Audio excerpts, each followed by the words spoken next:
Welcome back to another installment of Professor Charles's Law. Shooby-doo-doo-doo. Oh, yeah.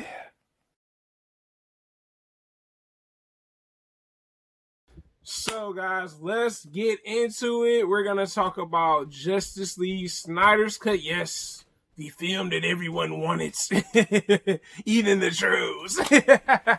Let's talk about this film. So, Justice League Snyder's Cut is pretty much the full film directed by Snyder Cut, executive producer Christopher Nolan.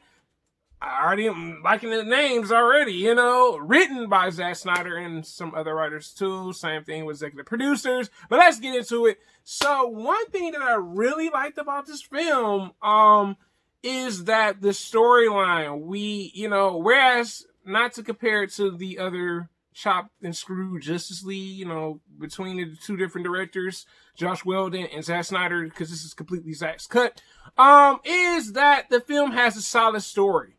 You know what I'm saying? We learn how they come together, and whether it's Wonder Woman, Batman, Superman, Aquaman, and The Flash, and also Cyborg.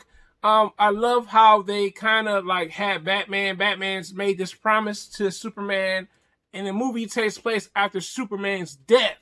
So, everyone's trying to figure out a way to cope with it. So coping with the Man of Steel, or, you know what I'm saying?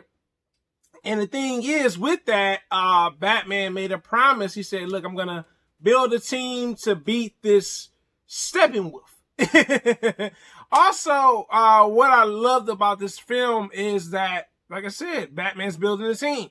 You see Batman building trust with Aquaman. Wasn't quite the easiest thing, because Aquaman's kind of a loner, kind of an outsider. He's kind of like, I don't do teams type of thing. I did like that.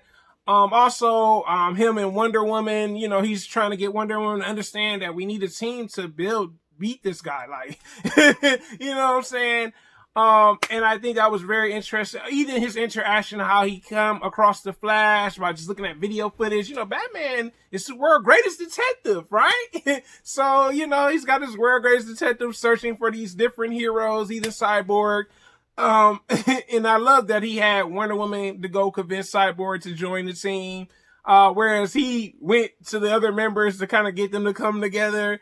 I thought that was really neat. Also, with the film that really worked was the Mother Bosses. Steppenwolf was on a quest to get the Mother Bosses. And I think Steppenwolf made a very menacing villain. Very interesting, because you see the appreciation he had for his nephew, Darkseid. If y'all don't know, Steppenwolf, that's the uncle of Darkseid. So, if you don't know, now you know, right? And I thought, like, okay, that's cool. We see the loyalty, amongst the family.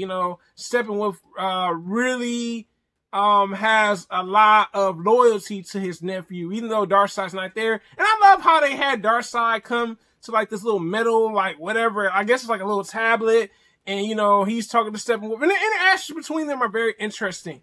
But I love that this movie focuses on the Mother Bosses, even though it could have kind of took a little bit from Avengers Infinity War. But Steppenwolf's on a mission, and he's like, I gotta get all three Mother Bosses. And we learn that two of them, one has been taken by the Amazonians, Wonder Woman's people, and the other Mother Bosses with the Atlanteans.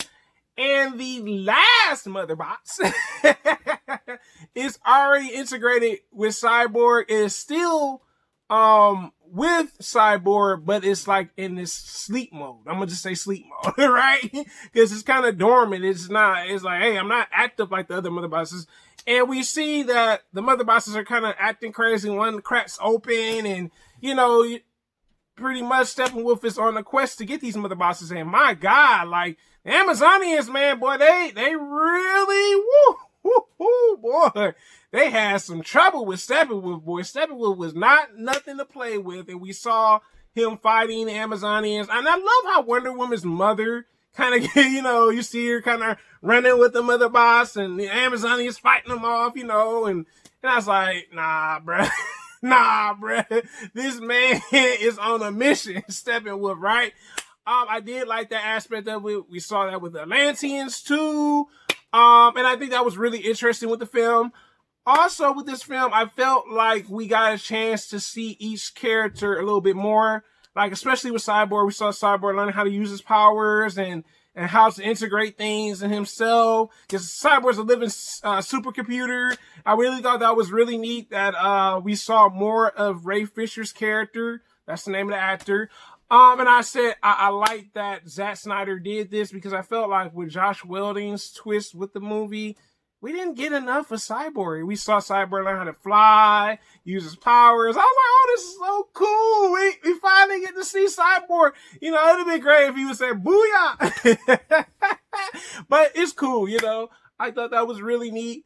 Also, we saw a little bit more of Flash, you know, him being in Central City. I love the little cute scene where he saves Iris, and Iris is played by a black woman.